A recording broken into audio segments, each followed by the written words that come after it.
This is Mukesh Jat और biology की online classes में आपका स्वागत है। आज हम डिस्कस करेंगे जनरल इंट्रोडक्शन ऑफ बायोलॉजी। मतलब ये कि जो स्टूडेंट 10th क्लास पास करके 11th क्लास में मूव हो रहे हैं उनके लिए ये क्लास काफ़ी हेल्पफुल है, जिनको जनरल नॉलेज होना चाहिए बायोलॉजी क्या है, इसमें क्या क्या होता है, उन सभी बातों का डिस्कशन आज हम इस क्लास में करेंगे। तो सबसे पहले बात करते हैं बायोलॉजी किसे कहते हैं। तो जनरली बायोलॉजी दो वर्ड से मिलकर बनी होती है, BIOS plus logos. BIOS means living things and logos means study. It means biology is a branch in which study about living things। अर्थात बायोलॉजी विज्ञान की वह शाखा है जिसमें सभी जीव जंतुओं का अध्ययन किया जाता है। अब मोस्टली क्या होता है कि बायोलॉजी को दो कैटेगरी में डिवाइड किया जाता है। एक तो है बॉटनी वनस्पति शास्त्र और दूसरी है जूलॉजी प्राणी शास्त्र।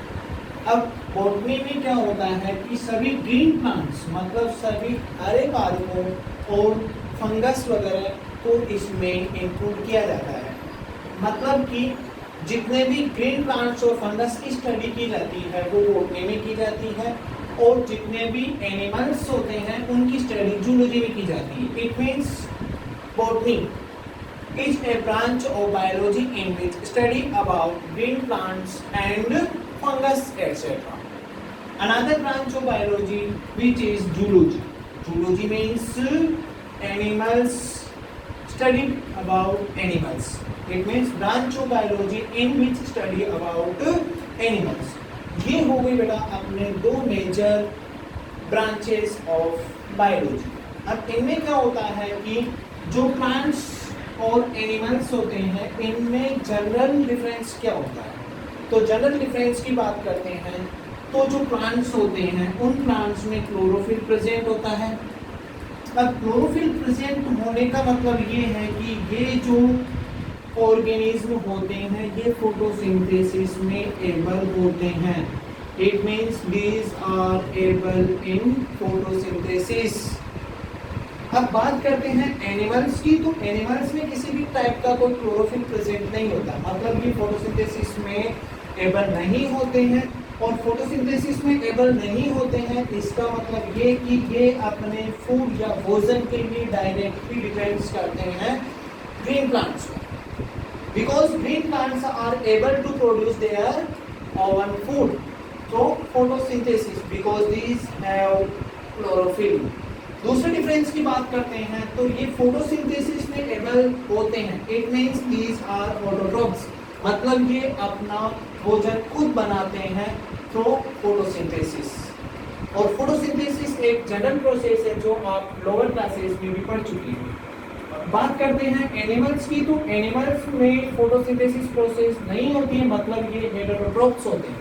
हेटेरोट्रोफ्स मतलब ये अलग अलग मोड्स के थ्रू अपना भोजन किसी अदर ऑर्गेनिज्म से ऑब्टेन करते हैं। और अलग डिफरेंस की बात करते हैं तो सबसे इम्पोर्टेंट डिफरेंस जो होता है कि इनमें सेल वॉल प्रेजेंट होती है। कहाँ पर जो सेल होती है उस सेल के अराउंड सेल वॉल प्रेजेंट होती है।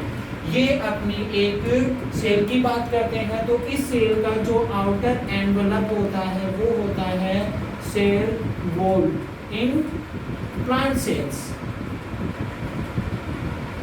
ओके, जबकि बात करते हैं सेल मेम्ब्रेन होती है एनिमल सेल्स में। मतलब ये जो सेल वॉल होती है ये केवल सेल प्लांट सेल में ही प्रेजेंट होती है। अगर ये सेल किसी एनिमल की है तो ये सेल एनवेलप को हम क्या कहेंगे, सेल मेम्ब्रेन। क्या कहेंगे, सेल मेम्ब्रेन। सेल मेम्ब्रेन को किसी अदर वर्ड से भी हम डिनोट कर सकते हैं जिसे प्लाज्मा मेम्ब्रेन भी कहते हैं। ओके, ये है जनरल इनको। अब बात करते हैं कि इनका स्ट्रक्चरल ऑर्गेनाइजेशन कैसा होता है। स्ट्रक्चरल ऑर्गेनाइजेशन का मतलब ये होता है कि जो बायोलॉजी के ऑर्गेनिज्म होते हैं वो कैसे बने होते हैं, मतलब इनका जो माइनर यूनिट होता है वो क्या होता है। अब बात करते हैं स्ट्रक्चरल ऑर्गेनाइजेशन की। तो नॉन लिविंग थिंग्स के लिए जैसे हम बोलते हैं कि भाई एटम्स होते हैं या कोई भी नॉन लिविंग थिंग्स की बात करते हैं, तो उनका स्ट्रक्चरल ऑर्गेनाइजेशन में सबसे स्ट्रक्चरल यूनिट को हम एटम कहते हैं। एटम इट मीन्स ये सबसे छोटी यूनिट होती है और सभी नॉन लिविंग थिंग्स एटम से मिलके बने होते हैं और एटम मिलके मॉलिक्यूल्स बनाते हैं। मॉलिक्यूल्स में मिलके एक similar type of molecules made elements और एक सिमिलर टाइप के एलिमेंट्स या अनदर टाइप के एलिमेंट्स मिलकर कंपाउंड्स बनाते हैं। ये एक स्ट्रक्चरल ऑर्गेनाइजेशन है किसी भी नॉन लिविंग थिंग्स का। It means atoms are structural unit of non living things, जो आप केमिस्ट्री में भी पढ़ोगे और आप आगे फिजिक्स में भी तुम लोगों की यही चलेगा। एटम्स नॉन लिविंग थिंग्स की एक स्ट्रक्चरल फंडामेंटल यूनिट होती है। अब ऐसे ही बात करते हैं कि लिविंग थिंग्स के लिए इनकी स्ट्रक्चरल फंडामेंटल यूनिट किसे कहेंगे।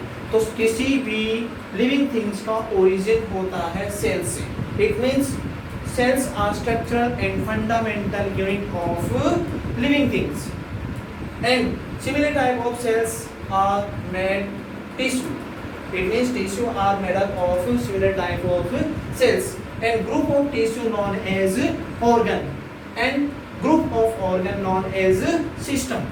And each animals have different kind of system, organ, tissue and cells.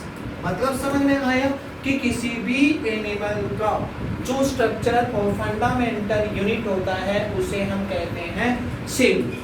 मतलब ये किसी भी जीव, एनिमल या लिविंग थिंग्स की सबसे छोटी यूनिट होती है।